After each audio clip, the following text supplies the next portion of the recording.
အားလုံးပဲမင်္ဂလာပါရှင်ကျမတို့ရဲ့ channel ကနေကြိုဆိုလိုက်ပါတယ်ဒီနေ့မှာတော့ဇာရေးဆရာမင်းသိက္ခာရေးသားထားတဲ့မတ်တပ်ပါဆိုတဲ့ဝိထုဇလံကိုတင်ဆက်ပေးသွားမှာလည်းဖြစ်ပါတယ်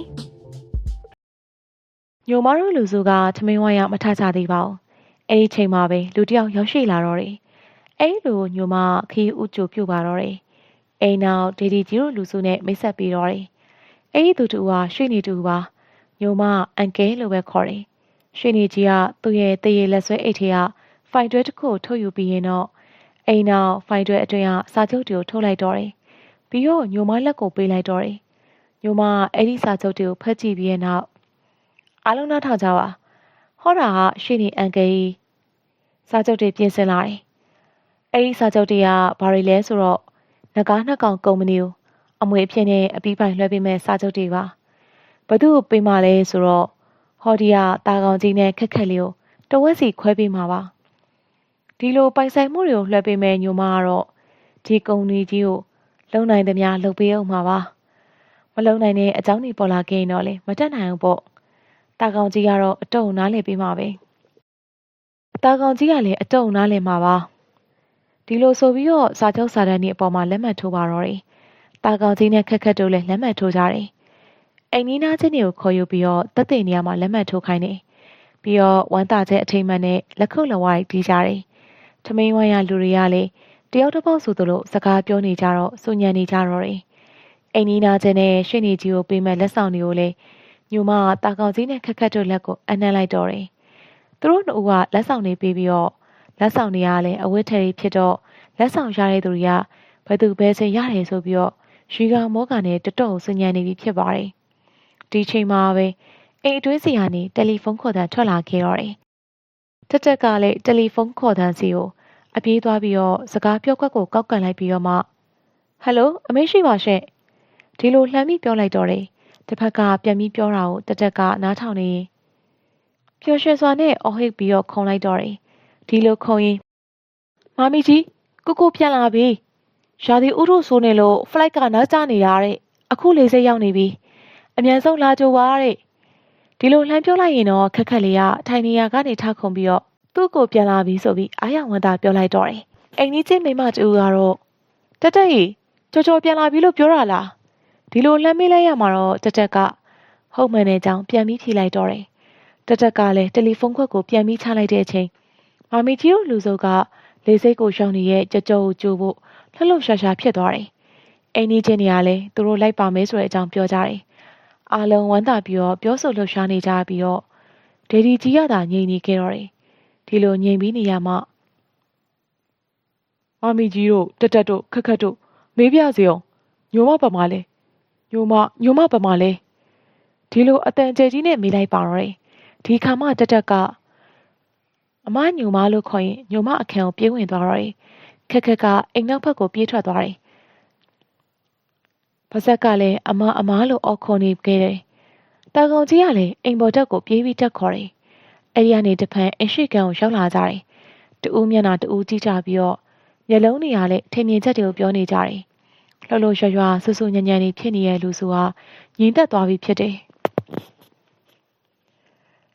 အဲဒီချိန်မှာတော့ဒေဒီကြီးကစိုးနေနေရဲ့အတန်ကြီးနဲ့ညိုမမရှိတော့ဘူး။ညိုမငါ့ရဲ့ချွေးမမဟုတ်ဘူး။ तू ကငါ့ရဲ့အမေငါရဲ့မိခင်ဘာကြောင့်လဲဆိုတော့ငါ့ကိုငါမိခင်ကစောင့်ရှောက်တယ်လို့ပဲစောင့်ရှောက်တယ်ဘသူပဲဖြစ်ဖြစ်မိခင်စိတ်ရှိရင်အမေပဲအခုငါအမေပျောက်ဆုံးသွားပြီကားနှစ်စိတ်ရှိတစည်းသွားယူပြီးတော့လေစိတ်ရောက်နေတဲ့ကြုံမင်းတို့သွားကြိုချင်းကြိုရငါအတွက်ကားတစ်စီးပဲထားပေးခဲ့ကောင်းမဖို့အောင်တန်းလဲငါနဲ့အတူရှိနေငါကတော့ငါရဲ့မိခင်မသားကိုမတွေ့အောင်ရှားမယ်ငါသိနေတယ်ညိုမဒီအိမ်ကိုဆောက်ရောက်ပြီးတဲ့နေ့ကလေးကဝစ်လာတဲ့အဝတ်စားကို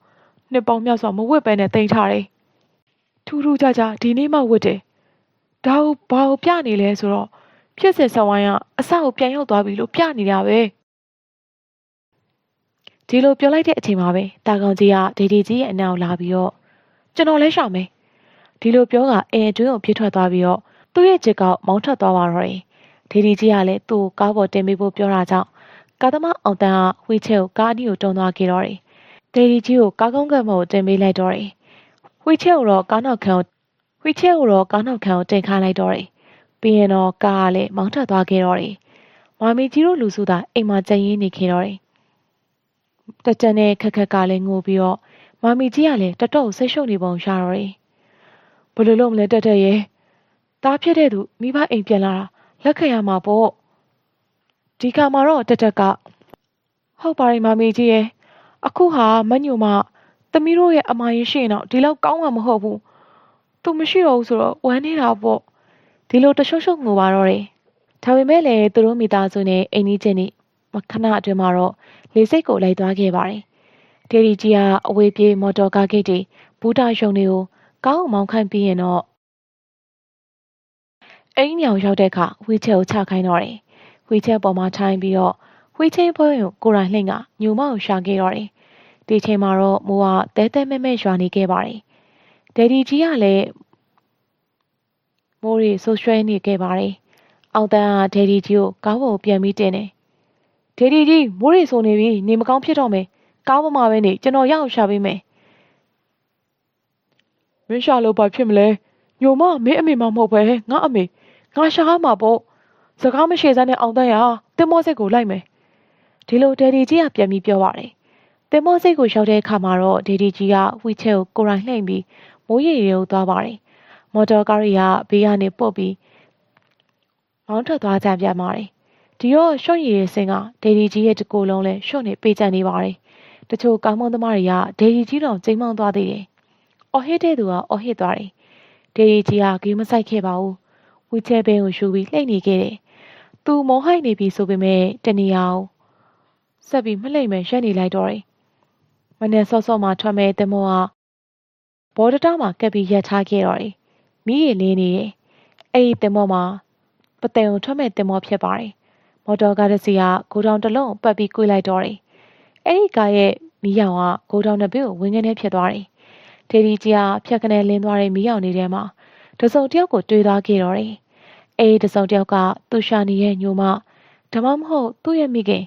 သူခေါ်နေကြမာသာက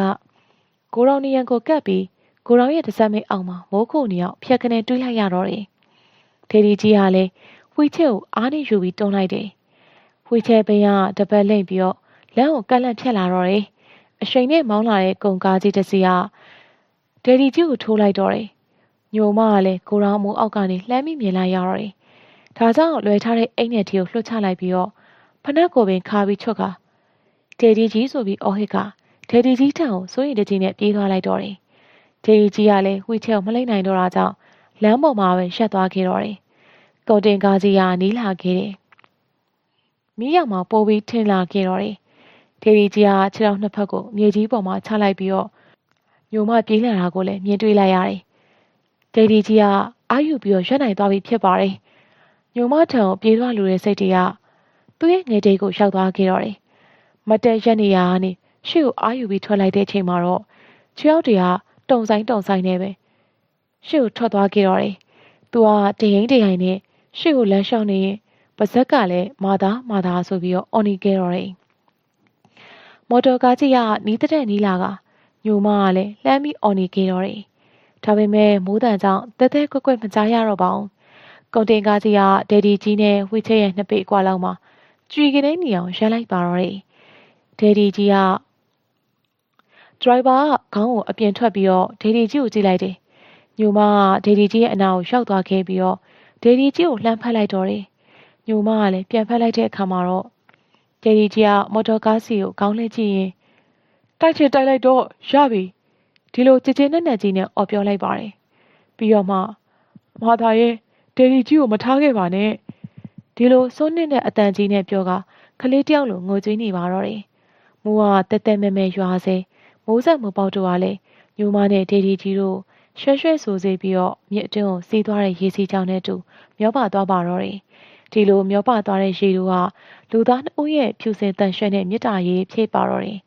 မြစ်တွင်းကနေတဆင့်ပင်လယ်သမုဒ္ဒရာအတွင်းကိုပြန့်နဲ့စီးဆင်းသွားတာပဲဖြစ်ပါတော့တယ်